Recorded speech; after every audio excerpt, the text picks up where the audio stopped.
Hello, this is Dr. Harold Wong, and today we're going to cover the contents of an article that was published June 20th, 2012 in the Arizona Republic. And its title is, Financial Greed is Not Worth the Risk of Regret. So let's cover it. We're going to cover two different case studies. The first has to do with the real estate market. During the peak of the real estate market in Arizona, California, Nevada, Florida, and most of the country, the peak of the market was toward the end of 2005. And here's an example. This was so common where people said, I want to buy that big house in 2005 because all my friends are buying that big house in the new home subdivision. So the family buys a $420,000 home, and it's their dream home. And they put $20,000 down, leaving a loan balance of $400,000. It's got everything they want. It's got 3,000 square feet, 5 bedrooms, 3 baths, 3-car garage, maybe a pool, good landscaping. They say, this is fantastic. But how do you afford it? Well, let's go through the numbers. Back then, you had liar loans, which meant that if you had a great credit score, you literally lied about how much income you got, and the loan officer, whether it was Bank of America, the other big banks, or independent mortgage brokers, they would go wink, wink. They knew what was happening because the big banks in Wall Street wanted these types of mortgages because the bigger the loan, the more money they made. Well, there was something called a negative amortization mortgage, where the true rate of interest was 7%, but for the first 5 years, you only had to pay 2%. The other 5% of that $400,000 loan, or $20,000 a year, was added toward your principal. So guess what? At the end of 5 years, instead of owing $400,000, you owed $500,000. And even worse, at the end of 5 years, you only had 25 years left to amortize the original 30-year loan term, and you had to pay the full 7% interest. So guess what? Your payments increase. So for the first 5 years of the loan, your payments were $1,476 a month. And of course, that doesn't count real estate tax, homeowners association, and homeowners insurance. But if the family earned $5,000 a month, they could afford that. That was great. But after 5 years, when the loan resets, here's what happens. The monthly payment becomes $3,513 a month, which is 70% of the family's $5,000 a month income.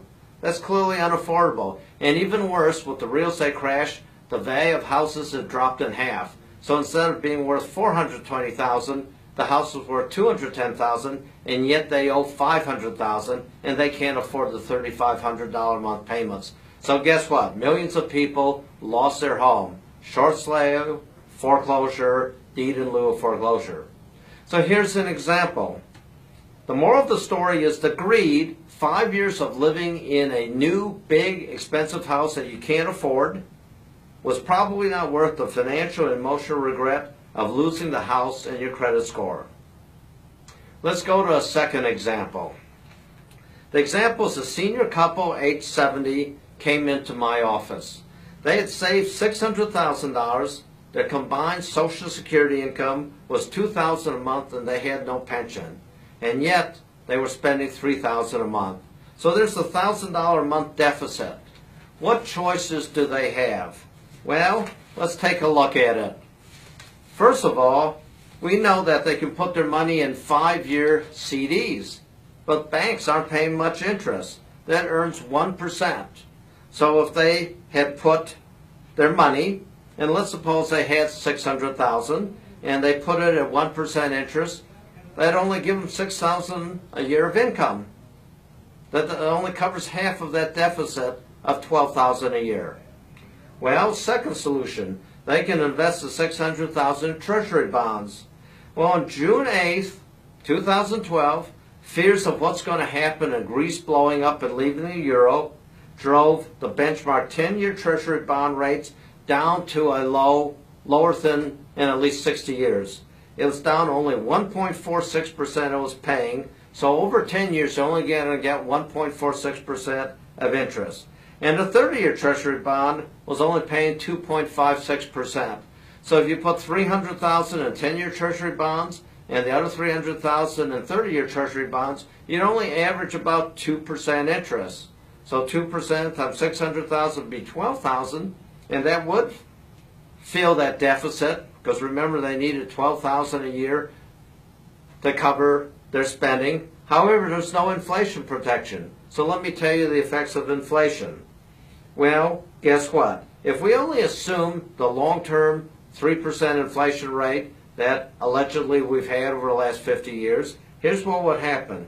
In 10 years, they would need $48,381 to equal what 36,000 buys today. Of course, that assumes that they pay no taxes on their income. Well, that's not realistic. So you see, inflation is going to hurt them badly in the future. Let's go to the third option. They can invest the $600,000 in the stock market. Well, if the account grows by a third, goes from $600,000 to $800,000, they're happy. But what if it drops by a third? So they start with $600,000. If they lose a third and they lose $200,000, now they've got only $400,000. And given the low interest rates that I've already mentioned, guess what? They're in deep financial trouble. So what would be a better solution, a safer solution? I suggested deposit $400,000 in a private pension fund and just wait 1 year to take your income. Their income from the private pension fund would be about $23,000 a year, guaranteed to last as long as either spouse was alive. When you add their current $24,000 of combined Social Security, they've got more than enough to cover the $36,000 a year that they're spending now. If we only assume a 2% annual increase with the cost of living adjustment in their Social Security, that Social Security will grow from $24,000 to $29,255 when it get to age 80. Because remember, this couple is age 70. If we add $23,000 from the private pension fund, their total income is $52,255. And this exceeds the $48,381, which is the inflation-adjusted amount they would need at age 80. And so they have more than enough income, even adjusting for inflation, to cover the rest of their life. So here's the moral of the story. The long-term security of a private pension fund is probably better than the possibility of making stock market profits. In other words, we have to give up financial greed to avoid long-term regret. Well, that's all for today. If you want to find out more about these issues, such as risk versus reward, or seniors and baby boomers and investments for their retirement future, go to my blog site, drwonginvestorguide.com.